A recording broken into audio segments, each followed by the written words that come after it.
বাংলাদেশের রাজনৈতিক অঙ্গনে এখন বইছে এক ঝড়ের পূর্বাভাস। ত্রয়োদশ জাতীয় সংসদ নির্বাচন 2026কে সামনে রেখে সারা দেশে যখন মনোনয়নপত্র যাচাই বাছাই শুরু হয়েছে, ঠিক তখনই এক বিশাল ধাক্কা খেল বাংলাদেশ জামায়াতে ইসলামী। আগামী নির্বাচনের জন্য 1 ও 2 জানুয়ারি ছিল মনোনয়নপত্র যাচাই বাছাইয়ের নির্ধারিত দিন। আর এই 2 দিনেই সারা দেশে জামায়াতের অন্তত 7 জন হেভিওয়েট প্রার্থীর মনোনয়নপত্র বাতিল ঘোষণা করেছেন নির্বাচন সংশ্লিষ্ট রিটার্নিং কর্মকর্তারা। ঢাকা থেকে কক্সবাজার, কুড়িগ্রাম থেকে যশোর, সবখানেই জামায়াতের প্রভাবশালী বা হেভিওয়েট সব নেতা আজ আইনি মারপেচে আটকা পড়েছে। কিন্তু কেন এই মনোনয়ন বাতিল, আর কোন হেভিওয়েট প্রার্থীদের মনোনয়নই বা বাতিল হচ্ছে, তাদের আসনই বা কোনগুলো? এবার জামায়াতে ইসলামের এমন প্রার্থীদেরও মনোনয়ন বাতিল করেছে রিটার্নিং কর্মকর্তারা যে তারা তাদের আসনে অত্যন্ত জনপ্রিয় ও যে কোনো বিরোধী প্রার্থীদেরও হারিয়ে দেওয়ার ক্ষমতা রাখত, যা জামায়াতের জন্য নির্বাচনের ঠিক আগ মুহূর্তে একটি বড় ধাক্কাও বলা যায়। ইতিমধ্যে জামায়াতে ইসলামী ও ইসলামী দলগুলোর মধ্যে জোট হয়েছে এনসিপি ও লিবারেল ডেমোক্রেটিক পার্টির, যার কারণে জামায়াতে ইসলামীকে বেশ কয়েকটি আসন ছাড়তে হবে। 10 দলের এই জোটে এনসিপিকে জামায়াত 30টি আসন ছাড়তে পারে বলে জানা যায়। অন্য দলগুলোকেও কয়েকটি করে আসন ছাড় দিবে। তবে জামায়াতে ইসলামের উল্লেখযোগ্য প্রার্থীদের মনোনয়ন বাতিল করায় বেশ জোরে সোরে এক ধাক্কা লাগলো জামায়াতের ভোটের রাজনীতিতে। কারণ নির্বাচনের আগ মুহূর্তে এরকম ধাক্কা কতটা সামাল দিতে পারবে জামায়াতে ইসলামী, তাই এখন দেখার বিষয়। তো দর্শক, ভিডিও শুরু করার আগে আপনি কোন আসন থেকে ভিডিওটি দেখছেন, আপনার আসন সম্পর্কে অবশ্যই জানিয়ে দিন। আমাদের চ্যানেলে নতুন হলে অবশ্যই চ্যানেলটি সাবস্ক্রাইব করে বেল আইকন বাজিয়ে দিন। তো চলুন শুরু করা যাক। কক্সবাজার 2 আসন, AHM হামিদুর রহমান আজাদ। তালিকায় সবার আগে আছেন সাবেক সংসদ সদস্য ও জামায়াতের কেন্দ্রীয় সহকারী secretary general AHM Hamidur Rahman Azad. তিনি মহেশখালী কুতুবদিয়া উপজেলা নিয়ে গঠিত কক্সবাজার 2 আসনে অত্যন্ত জনপ্রিয় একজন রাজনীতিবিদ। গত 2 জানুয়ারি কক্সবাজারের রিটার্নিং কর্মকর্তা তার মনোনয়নপত্র অবৈধ ঘোষণা করেন। কারণ হিসেবে জানানো হয়েছে, হামিদুর রহমান আজাদ তার হলফনামায় আদালত অবমাননার একটি মামলায় দণ্ডপ্রাপ্ত হওয়ায় তথ্য গোপন করেছেন। এটি জামায়াতের জন্য একটি বিশাল ক্ষতি, কারণ এই আসনে হামিদুর রহমান আজাদ সাহেবের জয়ের সম্ভাবনা ছিল শতভাগ। তার কারণ ছিল, এই আসনটিতে তিনি 2008 সালের নির্বাচনেও জয়লাভ করেছিলেন। তাহলে বোঝা যায় তার জনপ্রিয়তা কত এই আসনে। এবং তিনি এই মনোনয়ন বাতিল সম্পর্কে বলেন, অবৈধ ফ্যাসিস্ট সরকারের আমলের মিথ্যা মামলার কারণে তার মনোনয়ন বাতিল করা ন্যায়সঙ্গত হয়নি, তাই তিনি এর তীব্র প্রতিবাদ জানান। কুড়িগ্রাম 3 আসন, উলিপুর উপজেলা নিয়ে গঠিত এই আসন থেকে মনোনয়ন নিয়েছিলেন বাংলাদেশ ইসলামী ছাত্র শিবিরের সাবেক কেন্দ্রীয় সভাপতি ও বর্তমান জামায়াত নেতা ব্যারিস্টার মাহবুবুল আলম সালেহী। তার মনোনয়নের বিষয়টি সবথেকে রহস্যময় ও আলোচিত। তার মনোনয়ন স্থগিত রাখা হয়েছে দ্বৈত নাগরিকত্ব বা ডুয়াল সিটিজেনশিপের অভিযোগে।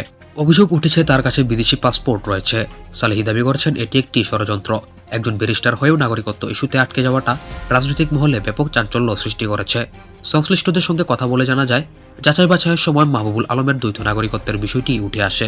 তিনি যুক্তরাজ্যের নাগরিকত্ব ত্যাগের জন্য আবেদন করলেও এ সংক্রান্ত চূড়ান্ত সিদ্ধান্তের কোনো প্রমাণপত্র দাখিল করেননি।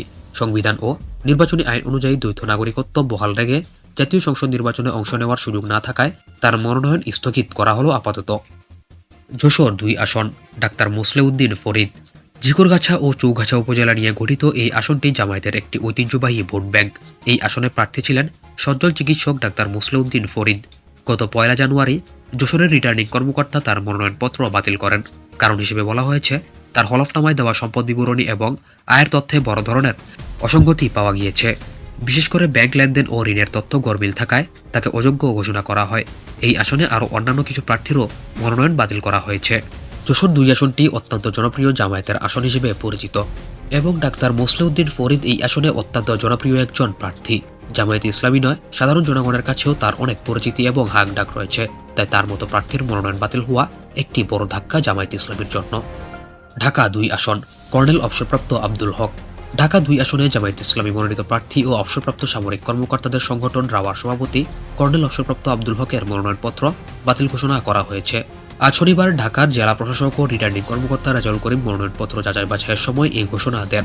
মনোনয়নপত্র যাচাই বাছাই সভায় জামায়াতে ইসলামীর প্রার্থী আব্দুল হকের উদ্দেশ্যে রিটার্নিং কর্মকর্তা রেজাউল করিম বলেন, ক্রেডিট ইনফরমেশন ব্যুরোর প্রতিবেদন অনুযায়ী আপনি ঋণখেলাপি প্রতিষ্ঠানের পরিচালক হিসেবে দায়িত্বে ছিলেন। আপনি অফিসিয়ালি বাংলাদেশের ব্যাংকের তালিকাভুক্ত ঋণখেলাপি। আপনার এই ইস্যুগুলো থাকলে সিআইবি থেকে আপডেট করা উচিত ছিল। আপনার মনোনয়নপত্র এই মুহূর্তে গ্রহণ করার সুযোগ আমাদের কাছে নেই, তাই আপনার মনোনয়নপত্র বাতিল করা হলো। তবে আপনার আপিল করার সুযোগ আছে।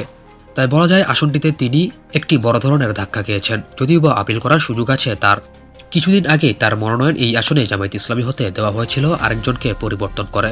বলা যায় জামায়াত এনসিপি জোটের সময় এই আসনে তার মনোনয়নপত্র ঘোষণা করা হয়। এই আসনে তার অনেকটাই জনপ্রিয়তা রয়েছে। তাকে মনোনয়ন দেওয়ায় অনেকেই খুশি হয়েছিলেন আসনটিতে। তবে তার মনোনয়ন বাতিল হওয়ায় অনেকেই এখন হতাশ বলা যায়। কুমিল্লা ৩ আসন।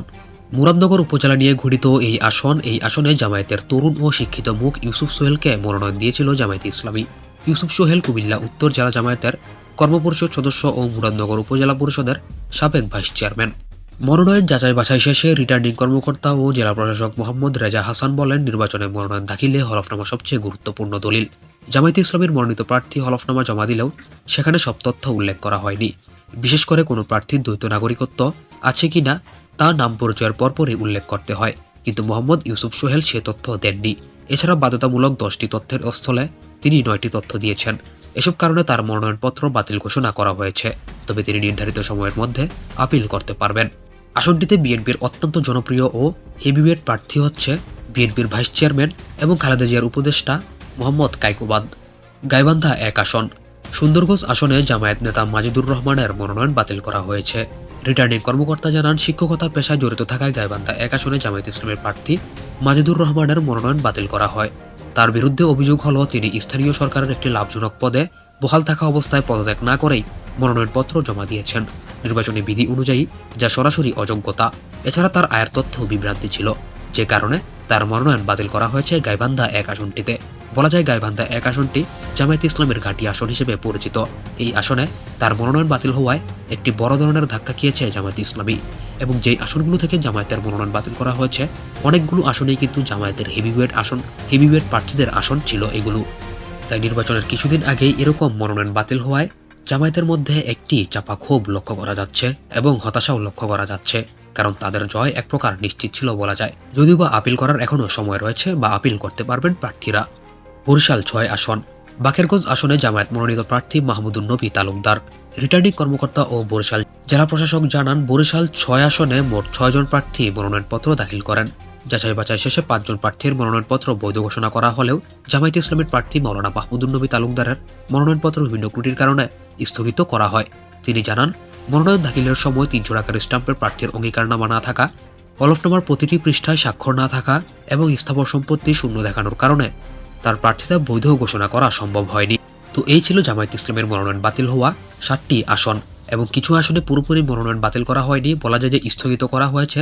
তাদের আসনের মনোনয়নের কার্যক্রম এখনও চলমান রয়েছে। এখন প্রশ্ন হচ্ছে, এই 7 জন প্রার্থীর বাতিল কি চূড়ান্ত, না এখনও আইনি সুযোগ আছে? 4 জানুয়ারি থেকে নির্বাচন কমিশনে আপিল শুরু হবে। জামায়াত ইতিমধ্যে উচ্চ আদালতের আইনজীবীদের নিয়ে শক্তিশালী প্যানেল তৈরি করেছে তাদের প্রার্থীদের আপিলের জন্য। তবে রাজনৈতিক বিশ্লেষকরা একটি বিশেষ দিক খেয়াল করেছেন যে, এই যে 7 জন হেভিওয়েট নেতাকে আটকানো হলো, এর ফলে এই আসনগুলোতে কি তবে এনসিপি বা অন্য কোনো দলের সাথে জামায়াতের গোপন সমঝোতা বাস্তবায়িত হতে যাচ্ছে কিনা? যদি আপিলে তারা ফিরে না আসেন, তবে জামায়াতের এই বিশাল ভোট ব্যাংক কোন দিকে যাবে সে নিয়েও শঙ্কা আছে। তো দর্শক, শেষ মুহূর্তে বলা যায়, বাংলাদেশের রাজনীতি মূলত এখন দাবার বোর্ডের মতো প্রতি মুহূর্তে চাল বদলাচ্ছে। আজ যাদের মনোনয়ন বাতিল হলো, কাল হয়তো তারাই উচ্চ আদালতের আদেশে বা আপিলে ফিরে আসবেন বিজয়ী বেশে। আপনার কি মনে হয়, এই 7 জনের মনোনয়ন বাতিল কি শুধু আইনি প্রসেস, নাকি পরিকল্পিত কোনো রাজনৈতিক খেলা? আপনার মতামত কমেন্ট করে জানান।